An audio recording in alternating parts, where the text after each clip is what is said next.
Okay, here we have a battery that is an interstate battery straight out of my 66 Chevy El Camino, and I tested it in the car. It was and it's been sitting, by the way, for I don't know, at least 6 or 8 months, and it showed 12.52. I'm going to test it right now, see where we're at. Okay, it's showing that it's putting out 12.43, which is a little bit low. Most car batteries, they need a 12.5 volts or above to start up the engine of the car. So this is a little bit low. Now, before we actually start charging this, what we want to do is check the battery and for its acid level. We got to take these two caps off here. Before we do that, you want to get the dirt and debris off the top, so that once you do take these caps off, dirt and debris won't go inside your cells.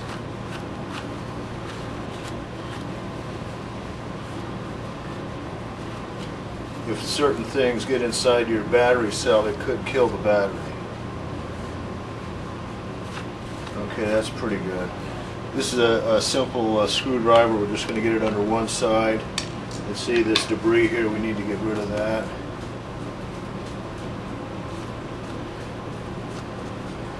And then on the other side as well, I'm pushing it away from the holes.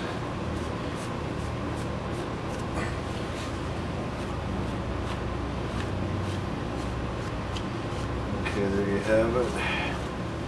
Do the same with this other side here. And that too, you can see there's quite a bit of debris there. And that looks pretty good. Now, the next thing we want to do is look inside of the battery. There's 1, 2, 3, 4, 5, 6 holes here. Each hole is a cell. Each cell has 2 volts to it. So 6 cells that have 2 volts each, that makes this a 12-volt battery.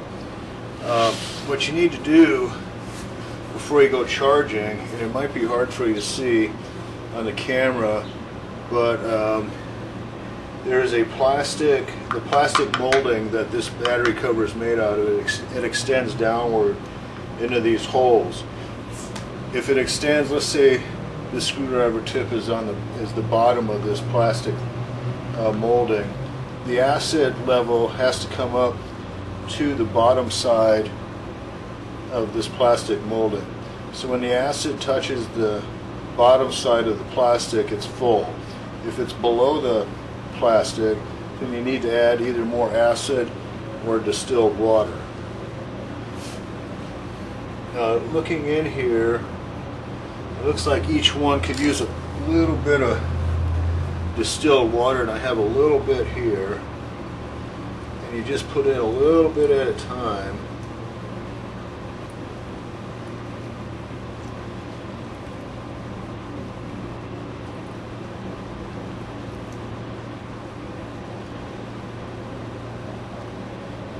You see how I just had my face directly over this battery? That's really not a good practice. The fumes of the battery are, you can breathe them in, they're not good. You should not be charging a battery indoors, because the fumes and the evaporation of the battery acid will float around in the air within your house, and whatever it settles on, it can eat the fabric, as acid will do, and it's just not healthy. So I'm going to tip this over a little bit to get the excess water off. A little bit on the top's not going to hurt anything. Okay, now that we know we're in good shape in terms of the acid, we'll lightly put these over the top, and now our battery is ready for charging. Also, you got to make sure your battery posts are clean as well. Another thing about batteries is when you're charging it, or even when you're not charging it, you should not be smoking a cigarette or having any open flames near it, because the battery acid fumes are flammable and they will create an explosion. So you got to make sure that you're not creating sparks or smoking a cigarette when you're near a battery. We have the solar panel pointed directly to the sun.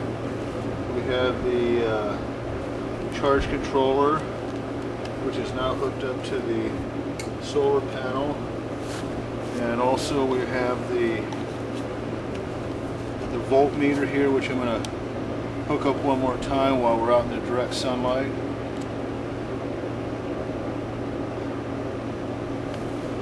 Okay. Through the charge controller, I don't know if you can see it, but we're at 18.85 volts. And what I'm using today are these two battery post replacement parts that you can get at any auto parts store. We'll put this one here, and this one on this side, and then as you remember, we already checked the acid level in the battery, so we know that's okay. We'll loosen one of these, and then this wing nut here.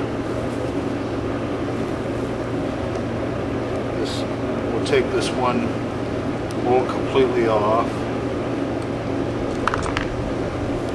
Okay, this side is the positive, as you can see. So we're going to run the bolt through this right there.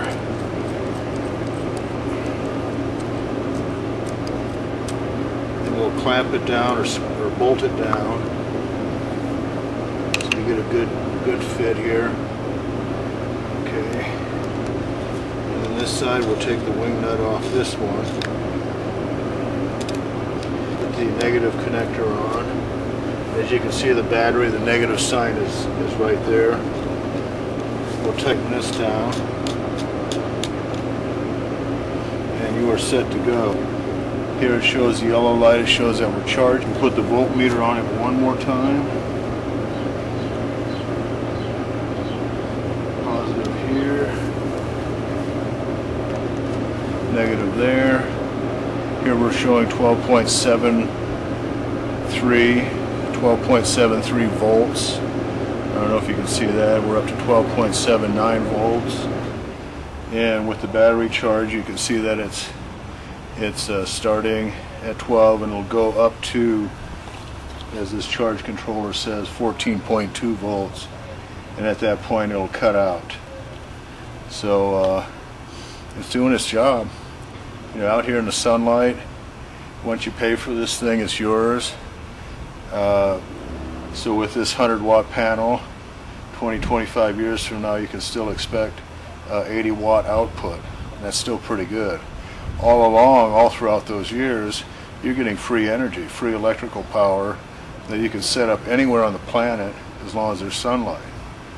If you need more electricity, simply connect more of these solar panels together, and with the right hookups, obviously this is only for a 12-volt battery, but if you was to use an inverter, with an inverter hooked up to the solar panel, you can convert the DC power to AC.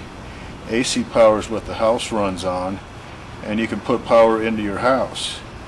Depending on the amount of power you use and the amount of power these panels put out, you could make your meter, your electric meter, slow down in its spinning, and in some cases you can make it run backwards, which means you're selling power back to the power grid. In most cases you'll get a credit on your power bill, and of course solar panels don't work at night, so at night when you're using the power grid to power your home, you can run off the credits that you built up throughout the day. It's endless as to what you can do with this. You know, you have laptop computers, cell phones, etc., all kinds of electronic devices that you could use that run off batteries. With the right setup, you can charge any sort of battery. So the only thing we do now is let it do its job. Come back in a few hours and it should be ready to go.